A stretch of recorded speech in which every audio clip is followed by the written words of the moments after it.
Hello guys, welcome back to the channel, the Manga Man here, and we're talking about solo leveling 145.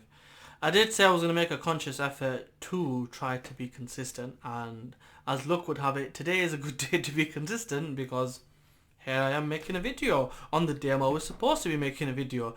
And relatively decent time. But anyway, as always, please like, comment, share and subscribe. All details, tags, timeline, stamps will be in the description below, including links to my subreddit, Twitter and Instagram. More importantly is the Twitter and the subreddit. Subreddit has all the links, this video and everything else. And the Twitter is a good way to get a notification. With me being a small channel on the algorithm, you won't always get notified. So it's a good one to check out, so do check that out. As always, please support the official release. With that being said, let's get into this review. Well. I can't help but smile. I really can't. It's just one of those things. It's just... These are the chapters. These are the chapters that I really look forward to. Was it short? Yes. Did it do enough to get me excited? Yes and yes. And that's what's important. So, let's go through the chapter. We'll kind of break it down as it goes along. Kind of cover the order of things for the chapter, and then give my thoughts as we go along. So, starts off as pretty much it ended. Sun Jin Woo is there. Hwang Bong Su has been sent afar. He's been punched in the belly and sent on his way. We see a conversation happen after Sun Jin Woo is trying to help recover some of the health for Jin Ho, and he gets a notification saying his health is below 10%. How crazy is Hwang Bong Su and this healer to be getting this guy health below 10%, nearly killing him every single time to torture this guy? He crazy. He quick.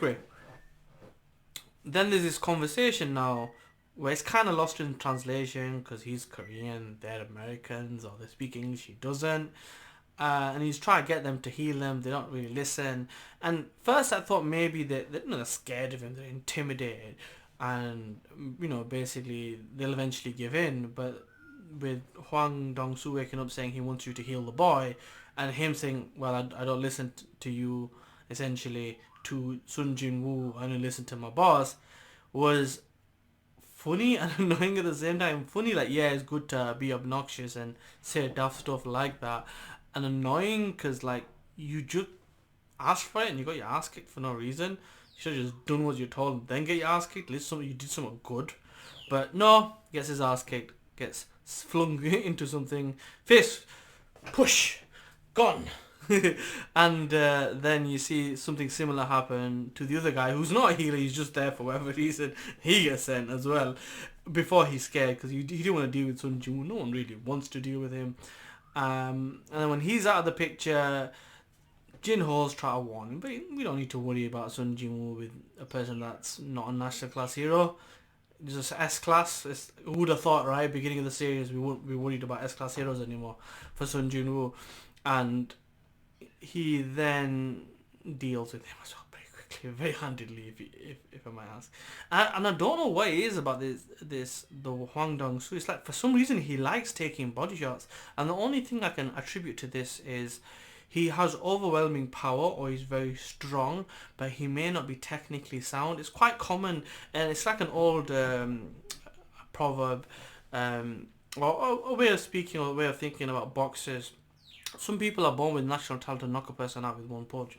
Some people have to develop the skills and precision to apply the right amount of force at the right amount of time to counter an opponent to knock them out. So they develop the skills to compensate for the lack of power. And I think this is maybe something along the lines of he was born with his natural ability. I mean, born when he was reborn as a hunter, and his skills haven't developed to that point where hand-to-hand combat-wise, he's got body shot twice, and that's all it took to deal with him. So the second body shot sent him flying, and he kind of bent this pipe, which I'm assuming was a mains gas or water pipe, and before you knew it, Batman, aka Sun Jin Woo, was basically there. It was very Batman-esque, and you could just see his eyes, and then he basically pounded him into the ground, lifted him up by his head, and the fight was over. That was literally it. 2 punches and dragging his head into the ground before the fight was done. That was literally all it took. Which is understandable because Sun Jin Woo is Sun Jin Woo. At this point we get Thomas Andre, and this whole interaction was really hyping and really exciting because it was like Thomas Andre was being very cocky in his way.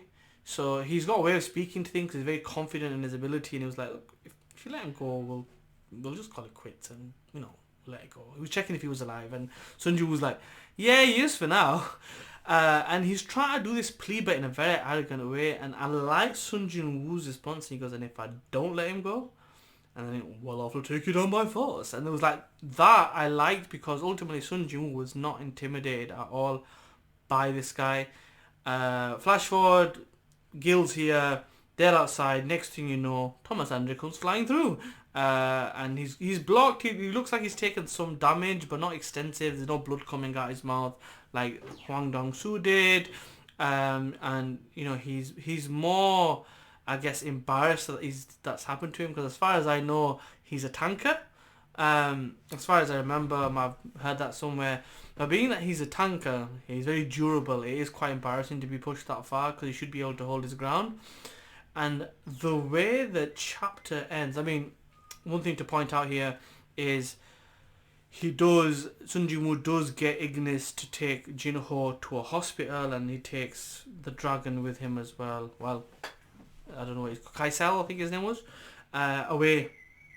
And that set up at the end where we got Scavenger Guild, Sun Jin Woo, and all the various types of people he's beaten, and he's got giants there, he's got orcs there, he's got the bears there, he's got the mages and the magi there, he's got all these different types of people there.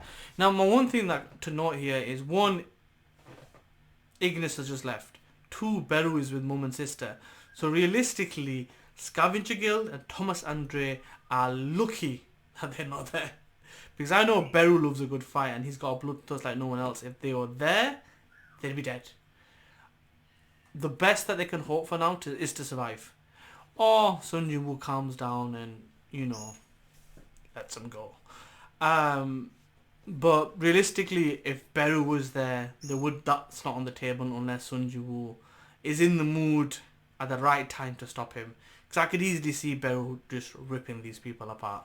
And thankfully he isn't. He's in, Korea with Mama Jin Woo and Sister Jin Woo. So that being said, well, it really felt, before I wrap this up, it really felt kind of like that Captain America movie where Civil War, that's what I was looking for. Civil War, where you've got like A team, B team, let's fight, and you've got different people, different heroes fighting each other. It really felt like that, except we know Sun Jin Woo's got his Shadow Army and their guild. Because ultimately the ramifications of Sun Jin Woo basically tearing Scavenger Guild apart ultimately makes him the best. It's also a sign that not to mess with him, but should hopefully tell people not to mess with his dad, because you don't want to annoy Sun Jin Woo at this stage. So yeah, what I want to see happen is Sun Jin Woo whoop them all. I don't see him losing, but my worry is he kind of stains his hands further and he kills Thomas Andre. That's my worry. Because my thought is, yes, he's probably a vessel for a monarch or a ruler, probably a ruler. But at this stage, as he hasn't necessarily proven to be against humans, if he beats him, he gets whooped, and he lets him live, that probably works out best for humanity for things to come. If he kills him, I don't know, it helps the monarchs, I'm guessing, and Earth is a bit weaker because he's meant to be one of the strongest beings around on Earth, humans. So the hope is, whoop Scavenger Guild's ass, doesn't really kill them. By all means, he can kill Hwang Bong Su. If anything, he should basically make him a shadow, literally make him walk around licking boots. Make him a bootlicker, I do not mind. Or someone that handles the luggage or carries the teas and coffees. Someone like that. The most degrading thing you could do without getting X-rayed or vulgar or disgusting. Like cleaning his the toilet with his tongue or some stupid stuff like that. As long as there's nothing like that, that's fine. Something degrading enough for it to be satisfying, I'm cool with. I mean, you never know, he might let him live as well, or he might have already died, but he got flung, I don't know. Ultimately, he just wanted Thomas Andre to kill Sun Jin Woo. What he doesn't know is Thomas Andre's going to get his ass kicked, and if he doesn't, I'd be very surprised. Or, I didn't think about this, what if someone interrupts? What if Lu Jiang, I think his name is, the Chinese guy, rocks up out of nowhere and he's maybe the representative of China and he stops it? That's also an option. It hasn't been set up yet, but we'll have to wait and see. I'm excited. But anyway, thank you for getting this far. As always, like, comment, share and subscribe, and I will see you in the next one. Peace.